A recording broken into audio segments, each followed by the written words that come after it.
Recently, I accidentally walked into the neighbor's house on my way home from work, ending up in a situation I had to apologize to my wife for. However, looking back, I think it was a good experience. I work for a nonprofit organization funded by government and various institutional donations. We have our monthly dinner on the last Thursday of every month, which is also when our performance evaluation takes place. Having struggled for months preparing for this evaluation, hearing the evaluators commend our efforts was uplifting. A high evaluation score is beneficial for our organization as it helps us secure more funding. Following the evaluation, our director, along with all the staff, decided to splurge on an expensive meal and karaoke using the funds we had saved. Although this makes me feel guilty towards my wife, it wasn't intentional. Our home is in a duplex apartment where, upon exiting the elevator, you're faced with two doors side by side, ours and our neighbors. That evening, slightly intoxicated and in high spirits, I mistook my neighbor's slightly ajar door for ours, realizing my mistake as soon as I took off my shoes. I attempted to leave when the neighbor's wife, startled, looked at me. I apologized, explaining the mix-up, but she suggested, "Why don't you stay for a chat? My husband is away. I've lived in this apartment for 6 years. Having moved here after getting a new apartment allocation as a newlywed. Since then, we've had 2 kids. Our neighbors moved in 4 years ago and are a DINK, dual income, no kids couple, both owning their own businesses. The husband often travels abroad, and on the night I wandered into their house, he was away, and she was enjoying a movie and a beer alone after some cleaning. Having told my wife I'd be late due to the work dinner, I hadn't planned to stay long next door. Yet, the tranquility of their child-free, meticulously clean home, so different from my own cluttered one, was oddly comforting. Despite feeling it was wrong, I found myself relaxing as the neighbor poured me a beer and offered some homemade snacks from her food dehydrator. Out of respect for her hospitality, I intended to enjoy just one beer before heading home. While chatting with my neighbor, she mentioned she was part of the DINK, dual income, no kids lifestyle, but confided that she had actually suffered 2 miscarriages.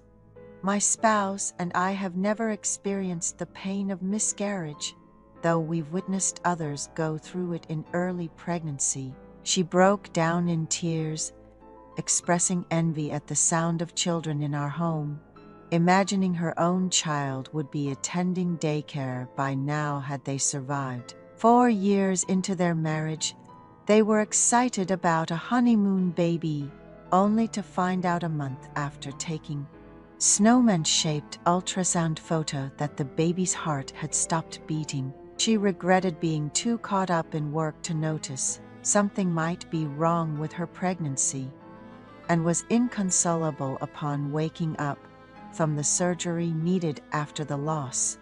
Despite our occasional complaints about the lack of rest due to our kids, I felt guilty, realizing the neighbor envied our family life. We tried to comfort her, saying she was still young and could try for a baby again, but she revealed something shocking.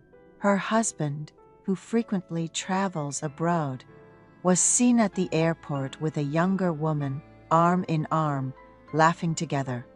A friend had sent her a blurry photo, but she recognized his clothes and luggage. She had been making efforts to conceive, attending doctor's appointments in line with her fertile periods, while her husband made excuses not to cooperate.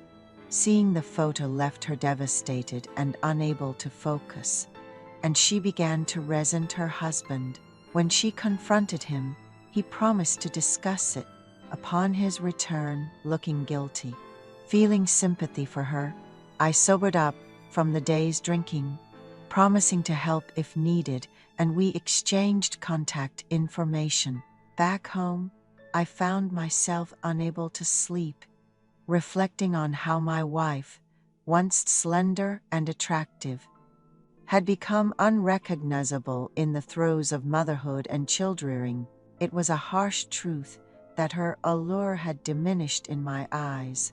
I knew I shouldn't be doing this, but I found myself comparing my life to the woman next door. A few days later, just before my workday was about to end, she reached out. She asked if I'd like to have dinner with her that evening. Truth be told, I had been looking for any excuse to contact her. I was thrilled when she reached out first, as I couldn't come up with anything to say on my own. We made quick plans, and I met up with her. She looked more worn than the last time I saw her, and suggested we skip dinner and head straight to a bar instead. It seemed she was feeling suffocated enough to reach out to me, so I decided to just listen to her. She told me her husband had returned from a business trip, showering her with gifts and affection. However, when she confronted him with a photo sent by a friend, he denied everything. He accused her of doubting him and had left home without a word for 2 days. She cried her heart out, saying if she was in the clear, why would she leave? I couldn't say anything, just waited silently. She shared stories about their relationship, how they met, and her struggles with paying off the mortgage by running a busy business.